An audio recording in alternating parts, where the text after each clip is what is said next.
এখন আমি হাঁটছি একটি সংরক্ষিত অভয়ারণ্যে। ছোট্ট একটি লেকের চারপাশে প্রকৃতি ঘেরা সুন্দর এই অভয়ারণ্যটিতে চোখে পড়ে বিভিন্ন উদ্ভিদ এবং গৃহপালিত ও বন্য নাম না জানা নানান প্রাণী। মনোরঞ্জিত এই অভয়ারণ্যে বিনোদনের জন্য রয়েছে পরিকল্পিত সুব্যবস্থা। পরন্ত বিকেল সত্যিই অসাধারণ। এমন সংরক্ষিত অভয়ারণ্যে ঘুরে বেড়ানো, খুব সাজানো গুছানো পরিবেশ, রয়েছে রাত্রি যাপন ও তাঁবু গাড়ার ব্যবস্থা, বাচ্চাদের খেলাধুলা, দৌড়ঝাঁপ, সাঁতার, নৌকা চালানোর ব্যবস্থা, গাছে গাছে জোড়া দিয়ে টাঙানো সাসপেনশন ব্রিজ এবং অভয়ারণ্যটিতে গভীর জঙ্গলে হাঁটার জন্য, সাইকেল চালানোর জন্য রয়েছে নির্জন ট্রেল।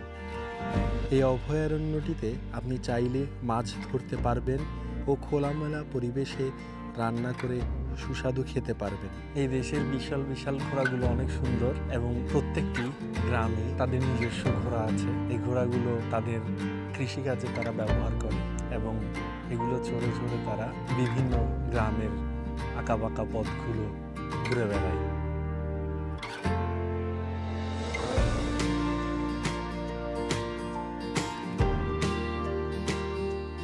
সুইডেনের ৫,৪৪০টি সংরক্ষিত অভয়ারণ্যের মধ্যে এই অভয়ারণ্যটি অন্যতম দর্শনীয়।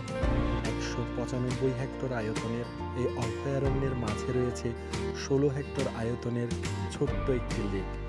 স্টকহোম থেকে ১ ঘন্টা উত্তরে অপার্থির এই সৌন্দর্যমণ্ডিত অভয়ারণ্যে দেখা মিলে, যার সান্নিধ্যে এলে ক্লান্ত মনটি নিমিষেই শান্ত হয়ে যায়।